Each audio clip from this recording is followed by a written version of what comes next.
Penser pour moi-même. Marc Aurèle. Traduction de Mario Meunier. Livre 6. La substance du tout est docile et plastique. La raison qui la règle n'a en elle-même aucun motif de mal faire, car elle n'a rien de mauvais, ne fait aucun mal et ne cause aucun dommage à rien. Tout naît et s'achève par elle. Qu'il ne t'importe pas si tu as froid ou chaud en faisant ton devoir, si tu as besoin de t'assoupir ou si tu as suffisamment dormi, si tu t'entends blâmer ou louanger, si tu meurs ou si tu fais quelque autre chose. C'est en effet une des actions de ta vie que le fait de mourir. Il suffit donc pour cet acte aussi de bien faire ce qu'on fait dans le moment présent. Regarde au fond des choses, que la qualité particulière et la valeur d'aucune ne passent pas inaperçues pour toi. Tous les objets qui tombent sous les yeux bien vite se transforment. Ou bien ils se dissiperont comme un encens brûlé si la substance est une, ou bien ils se disperseront. La raison qui gouverne sait comment elle est constituée, ce qu'elle fait et sur quelle matière.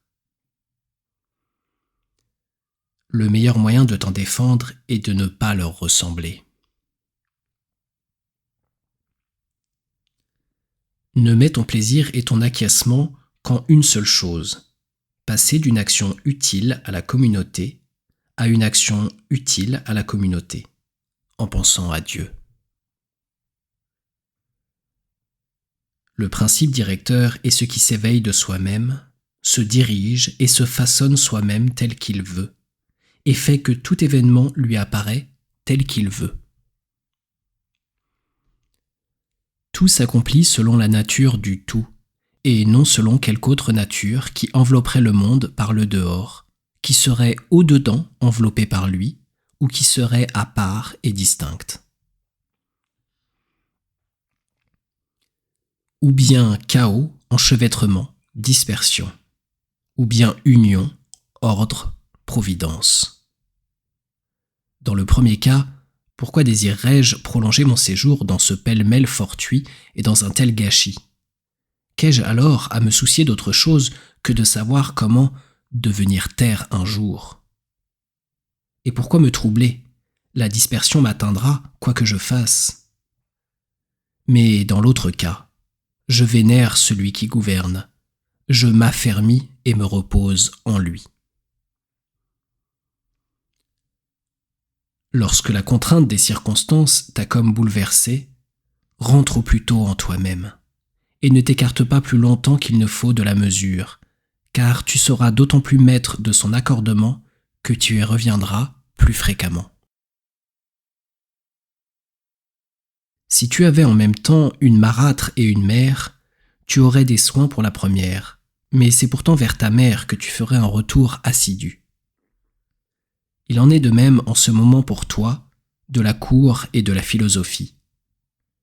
Reviens souvent à celle-ci et repose-toi en elle, car c'est par elle que les tracas de celle-là te semblent supportables, et que tu deviens toi-même parmi eux supportable.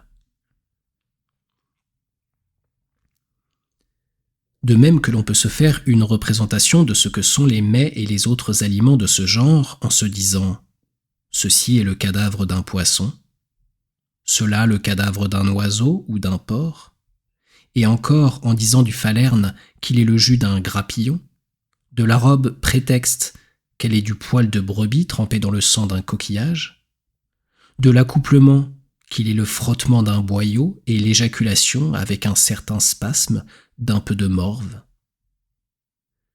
De la même façon que ces représentations atteignent leurs objets, les pénètrent et font voir ce qu'ils sont, de même faut-il faire durant toute ta vie.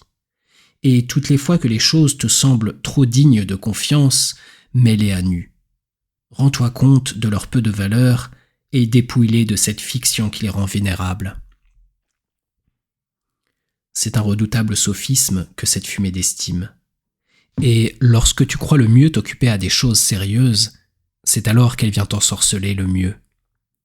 Vois donc ce que Cratès a dit de Xénocrate lui-même.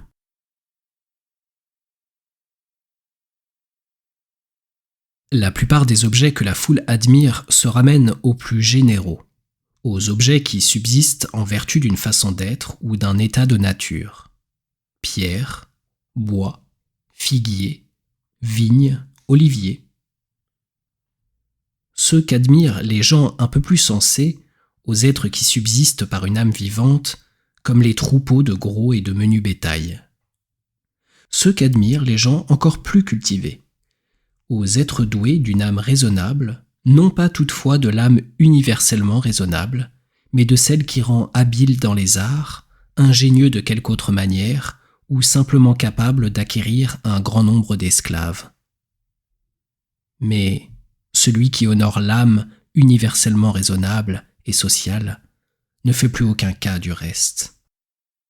Avant tout, il conserve fidèlement son âme dans ses prérogatives et ses activités raisonnables et sociales, et il aide son semblable à tendre au même but.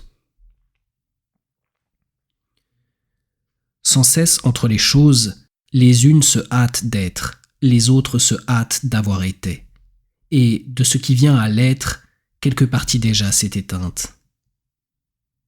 Écoulement et transformation renouvellent le monde constamment, comme le cours ininterrompu du temps maintient toujours la nouvelle durée infinie. Dans ce fleuve, de quel objet parmi ceux qui passent en courant pourrait-on faire cas, puisqu'il n'est pas possible de s'arrêter sur aucun? C'est comme si l'on se mettait à s'éprendre d'un de ces moineaux qui volent auprès de nous et qui déjà se sont éloignés de nos yeux. Et la vie même de chacun de nous est comparable au sang qui s'évapore et à l'aspiration de l'air. En effet, aspirer de l'air une fois et l'expirer ensuite, ce que nous faisons à tout instant, est la même chose que rendre à la source, d'où tu l'as tiré une première fois, l'intégralité de cette faculté de respiration que tu as obtenue hier ou avant-hier lorsque tu as été mis au monde. Ce n'est pas de transpirer comme les plantes qui est chose estimable, ni de souffler comme les troupeaux et les animaux sauvages, ni d'être impressionné par l'imagination, ni d'être mu comme une marionnette par ses impulsions, ni de s'attrouper, ni de se nourrir, car tout cela est du même ordre que l'excrétion des résidus de la nourriture. Qu'y a-t-il donc de digne d'estime? Être applaudi par des battements de mains? Non. Ce n'est donc pas non plus le fait d'être applaudi par des battements de langue, car les félicitations de la foule ne sont que des battements de langue.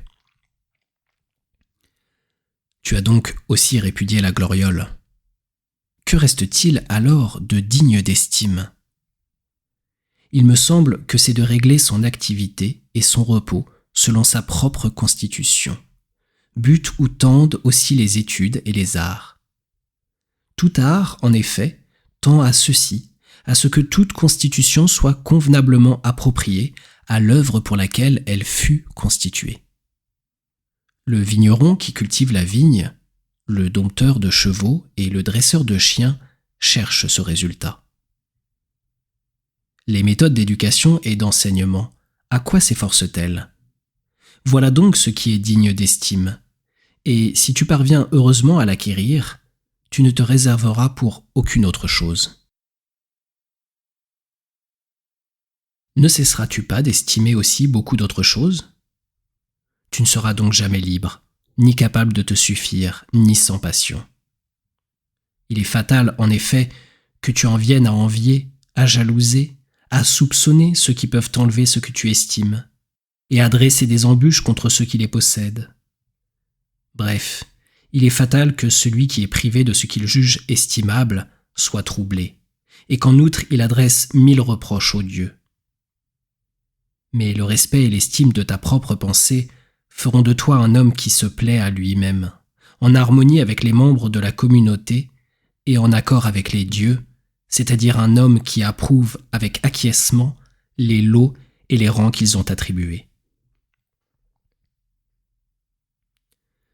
En haut, en bas, en cercle se meuvent les éléments.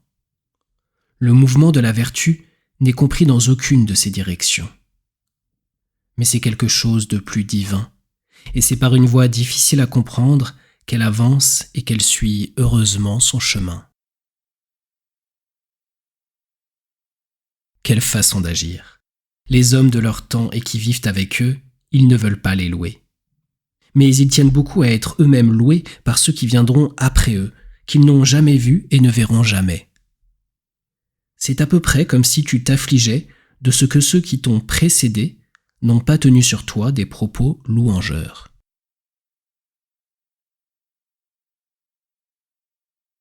Ne suppose pas, si quelque chose t'est difficile, que cette chose soit impossible à l'homme. Mais si une chose est possible et naturelle à l'homme, pense qu'elle est aussi à ta portée. Dans les exercices du gymnase, quelqu'un t'a écorché avec l'ongle et t'a brisé d'un coup de tête. Nous n'en manifestons aucun désagrément. Nous ne nous offensons pas. Nous ne le soupçonnons pas dans la suite de nous vouloir du mal. Toutefois, nous nous en gardons, non pourtant comme d'un ennemi, mais sans le tenir en suspicion, nous l'évitons bienveillamment. Qu'il en soit de même dans les autres circonstances de la vie. Passons bien des choses à ceux qui, pour ainsi dire, s'exercent avec nous au gymnase. Il est possible, en effet, comme je le disais, de les éviter sans les soupçonner ni les détester. Si quelqu'un peut me convaincre et me prouver que je pense ou que j'agis mal, je serai heureux de me corriger. Car je cherche la vérité, qui n'a jamais porté dommage à personne. Mais il se nuit celui qui persiste en son erreur et en son ignorance. Pour moi, je fais ce qui est mon devoir.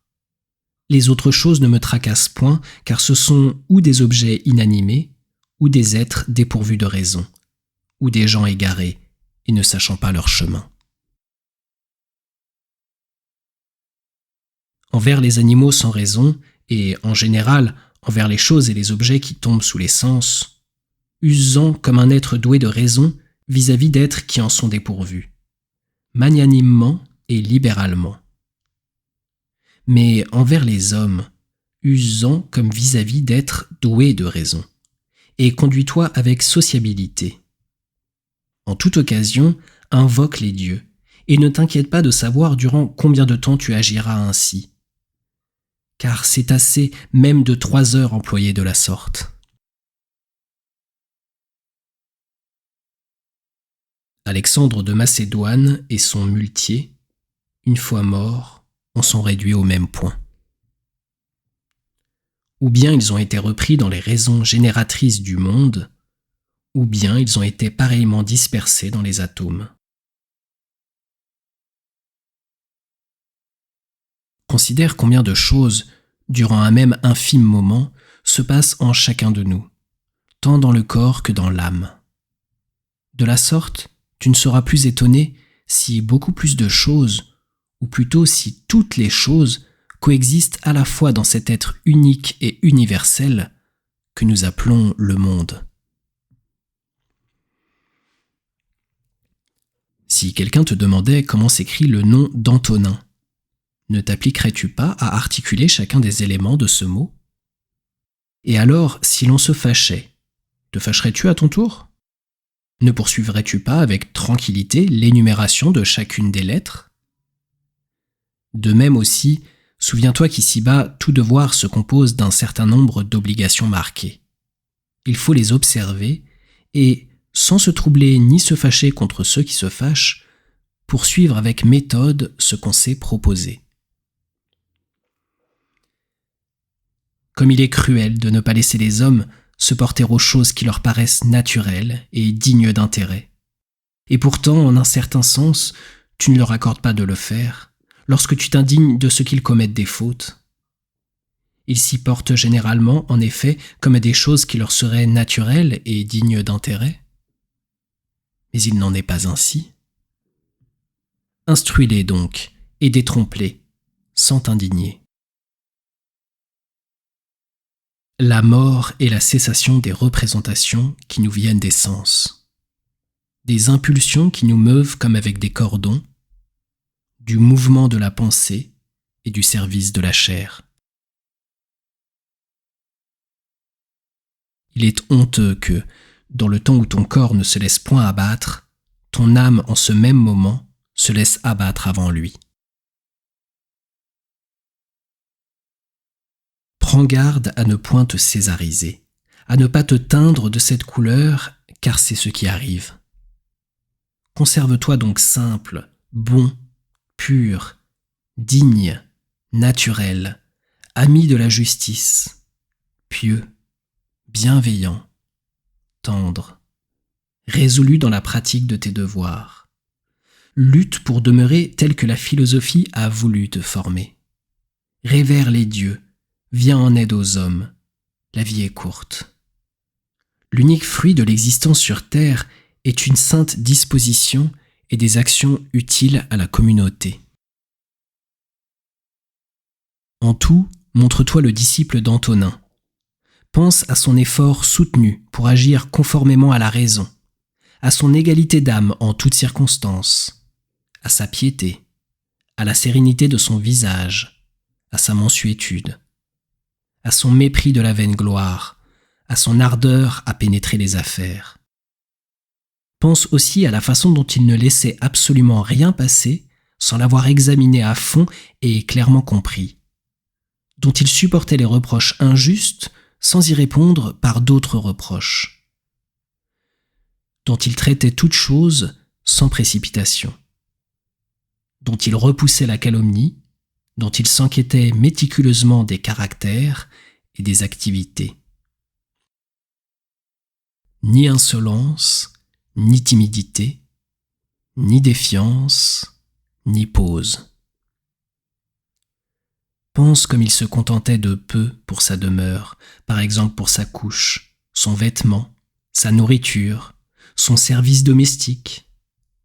Comme il était laborieux et patient, et capable de s'employer jusqu'au soir à la même tâche grâce à la simplicité de son régime de vie, sans avoir besoin d'évacuer, hors de l'heure habituelle, les résidus des aliments. Pense encore à la solidité et à la constance de ses amitiés, à sa tolérance pour ceux qui franchement contredisaient ses avis, à sa joie si quelqu'un lui montrait une solution meilleure, à son esprit religieux sans superstition, afin que ta dernière heure te surprenne avec une conscience aussi pure que celle qu'il avait. Recouvre ton bon sens, reviens à toi, et une fois sorti de ton sommeil, rends-toi compte que c'étaient des songes qui te troublaient. Une fois réveillé, regarde les choses comme auparavant tu les regardais. Je suis composé d'un faible corps et d'une âme. Pour le corps, tout est indifférent, car il ne peut établir aucune différence. Quant à l'esprit, tout ce qui n'est pas de son activité lui est indifférent, et tout ce qui est de son activité, tout cela est en son pouvoir. Mais toutefois, de tout ce qui est en son pouvoir, seule l'activité présente l'intéresse, car ses activités futures ou passées lui sont aussi en ce moment indifférentes. Le travail de la main ou du pied n'est pas contraire à leur nature, tant que le pied ne fait que la fonction du pied et la main la fonction de la main. De même, l'homme en tant qu'homme ne fait pas un travail contraire à la nature tant qu'il fait ce que l'homme doit faire. Et si ce n'est pas contraire à sa nature, ce qu'il fait n'est pas non plus pour lui un mal. Quel plaisir ont goûté les brigands, les débauchés, les parricides, les tyrans. Ne vois-tu pas que, si les gens de métier s'accommodent jusqu'à un certain point au goût des particuliers, ils n'en restent pourtant pas moins attachés à la raison de leur art et ne supportent pas de s'en écarter? N'est-il pas surprenant que l'architecte et le médecin respectent mieux la raison de leur art respectif que l'homme la sienne propre, qui lui est commune avec les dieux? L'Asie, l'Europe, coin du monde. Tout océan, une goutte d'eau dans le monde. L'athos, une motte du monde. Le temps présent tout entier, un point de la durée. Tout est petit, inconsistant, en évanescence. Tout provient de là-haut, directement mu par ce commun principe directeur, ou indirectement par voie de conséquence. Ainsi donc, même la gueule du lion, même le poisson, et enfin tout ce qu'il y a de nocif, comme l'épine, comme la fange, sont des conséquences de tout ce qu'il y a là-haut de vénérable et de beau. Ne t'imagine donc pas que tout cela soit étranger aux principes que tu révères, mais réfléchis à la source d'où procèdent les choses. Qui a vu ce qui est dans le présent a tout vu, et tout ce qui a été de toute éternité, et tout ce qui sera dans l'infini du temps, car tout est semblable et de même aspect. Réfléchis souvent à la liaison de toutes choses dans le monde et à la relation des unes avec les autres. En un certain sens, elles sont toutes tressées les unes avec les autres, et toutes par suite sont amies les unes avec les autres. L'une, en effet, s'enchaîne à l'autre, à cause du mouvement ordonné, du souffle commun et de l'unité de la substance. Accommode-toi aux choses que t'assigna le sort, et les hommes que le destin te donna pour compagnons, aime-les, mais du fond du cœur. Un instrument, un outil, un ustensile quelconque, s'il se prête à l'usage pour lequel il a été fabriqué, est de bon emploi, et cela bien que le fabricateur soit alors absent. Mais s'il s'agit de choses qu'assembla la nature, la force qui les a fabriqués est en eux et y demeure. Voilà pourquoi il faut l'en révérer davantage et penser que si tu te conduis et si tu te diriges selon son bon vouloir, tout en toi sera selon l'intelligence. Il en est de même pour le tout. Tout ce qu'il fait est conforme à l'intelligence. Quelle que soit la chose indépendante de ta volonté que tu regardes comme un bien ou comme un mal, il est fatal, si ce mal t'arrive ou si ce bien t'échappe, que tu murmures contre les dieux, que tu haïsses les hommes, les accusant ou les soupçonnant d'être les auteurs de cet accident ou de cette fuite. Nous commettons bien des injustices par suite de la façon dont nous faisons, vis-à-vis de ces choses, cette différence. Mais si nous jugeons seuls comme des biens et des maux les choses qui dépendent de nous, il ne nous reste plus aucune raison d'accuser Dieu et de nous tenir, en face de l'homme, en position de guerre. Tous nous collaborons à l'accomplissement d'une œuvre unique, les uns en connaissance de cause et avec intelligence, les autres sans s'en rendre compte. C'est ainsi qu'Héraclite, je crois, dit que même ceux qui dorment travaillent et collaborent à ce qui se fait dans le monde. L'un collabore d'une façon différente de l'autre, de même par surcroît, celui qui murmure et celui qui tente de s'opposer à ce qui s'y fait et de le détruire. Le monde, en effet, a aussi besoin de gens de cette sorte. Reste à savoir parmi quels collaborateurs tu entends toi-même te ranger. Celui qui, en effet, gouverne l'univers, de toute façon saura bien t'employer et te mettre en une certaine place parmi ses collaborateurs et ses assistants. Mais toi, de ton côté, ne sois pas à cette place comme ce ver plat et ridicule dans la tragédie que rappelle Chrysippe. Est-ce que le soleil s'arroge le droit de tenir le rôle de la pluie ? Asclépios, celui de la déesse des fruits ? Que dire de chacun des astres ? Ne sont-ils pas différents, tout en collaborant à la même œuvre ? Si les dieux ont délibéré sur moi et sur ce qui devait m'arriver, ils ont sagement délibéré, car un dieu inconsidéré ne serait pas facile même à imaginer. Et pour quelle raison les dieux auraient-ils été poussés à me faire du mal ? Quel profit en serait-il revenu, soit à eux-mêmes, soit à cet univers qui est la principale de leurs préoccupations. Mais s'ils n'ont pas délibéré sur moi en particulier, ils ont, de toute façon, délibéré sur l'ensemble des choses au nombre desquelles, par voie de conséquence, se trouvent aussi les choses qui m'arrivent. Je dois donc aimablement les accueillir et m'en montrer content. Mais si les dieux ne délibèrent sur rien, et le croire est une impiété, ne faisons plus alors de sacrifices, cessons de prier, de jurer par serment et de faire tout ce que nous faisons en pensant que chaque acte que nous accomplissons se rapporte à des dieux présents et vivants près de nous. Si, dis-je, ils ne délibèrent sur rien de ce qui nous concerne, il m'est bien permis de délibérer sur moi-même, et il est de mon droit de rechercher quel est mon intérêt.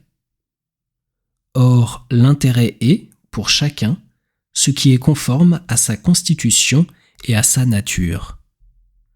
Or, ma nature à moi est raisonnable et sociale. Ma cité et ma patrie, en tant qu'Antonin, c'est Rome. En tant qu'homme, l'univers. En conséquence, les choses utiles à ces deux cités sont pour moi les seuls biens. Tout ce qui arrive à chacun est utile au tout. Cela suffirait. Mais de plus, dans la plupart des cas, tu verras en y regardant de plus près que tout ce qui est utile à un homme l'est aussi aux autres hommes. Comprenne ici le mot utile au sens le plus commun, par rapport aux choses indifférentes. De même que tu es écœuré des jeux de l'amphithéâtre et d'autres lieux semblables, parce qu'on y voit toujours les mêmes choses et que l'uniformité du spectacle le rend fastidieux, tu éprouves le même sentiment à considérer la vie dans son ensemble. En tout, en effet, du haut en bas, les choses sont les mêmes et ont les mêmes causes. Jusqu'à quand donc ? Considère sans cesse combien d'hommes de toutes sortes, de toutes professions, de toute race sont morts. Descends jusqu'à Philistion, Phébus, Origagnon.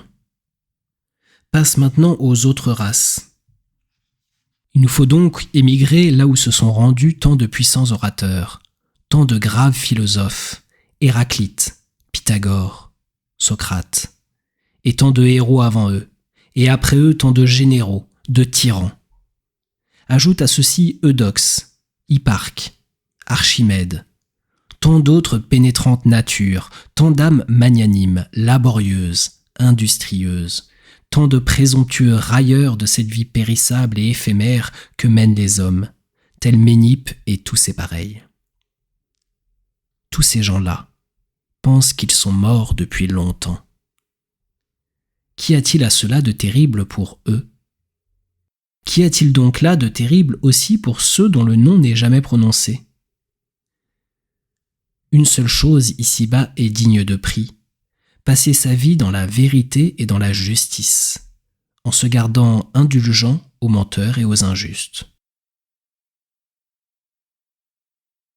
Si tu veux te donner de la joie, pense aux qualités de ceux qui vivent avec toi, par exemple à l'activité de l'un, à la réserve de l'autre, à la libéralité d'un troisième et à telle autre qualité d'un tel autre. Rien, en effet, ne donne autant de joie que l'image des vertus quand elles se manifestent dans la conduite de ceux qui vivent avec nous et qu'elles s'y trouvent en aussi grand nombre que possible réunies. Voilà pourquoi il faut toujours avoir ce tableau sous les yeux.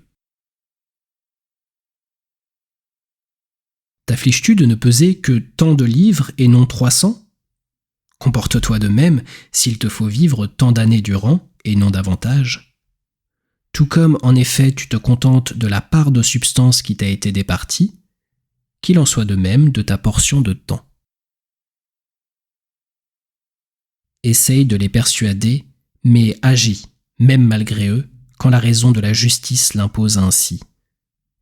Si toutefois quelqu'un a recours à la force pour te contrecarrer, passe à l'aménité et à la sérénité. Sers-toi de cet obstacle pour une autre vertu. Et souviens-toi que tu ne te portais pas sans réserve à l'action et que tu ne visais pas des choses impossibles. Que voulais-tu donc? Faire un effort en ce sens. Cet effort, tu l'as fait, et les choses auxquelles nous nous appliquons finissent par arriver.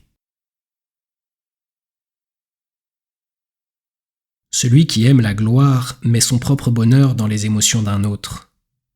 Celui qui aime le plaisir dans ses propres penchants, mais l'homme intelligent dans sa propre conduite.